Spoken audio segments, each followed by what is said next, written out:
চিন্তা জিনিসটা যে করার মতো একটা পাওয়ার লাগে গবেষণা করার জন্য, এটা আল্লাহ পশুকে দেননি, শুধুমাত্র মানুষকে দিয়েছেন। এজন্য আল্লাহ মানুষেরকে লক্ষ্য করে বলেন, আফালা তাতাফাক্কারুন, তোমরা কেন গবেষণা করো না? আফালা তাকিলুন, আফালা তুবসিরুন, গবেষণা করো, করার মতো মেধা পাওয়ার আল্লাহ দিছেন, যন্ত্র দিয়ে দিছেন। এই যে ওয়াজ মাহফিল বয়ান যা করব, আপনারা তো আমাদের থেকে বয়ান ভালো জানেন। আমাদের থেকে বয়ান আপনারা ভালোই যদি না জানেন, তা আমাদের ভুল ধরেন কিভাবে?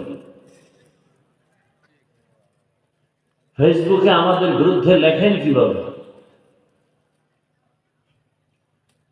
বাকি আমাদের বয়ানের মূল টার্গেট হলো আমাদের বুঝ ঠিক করা।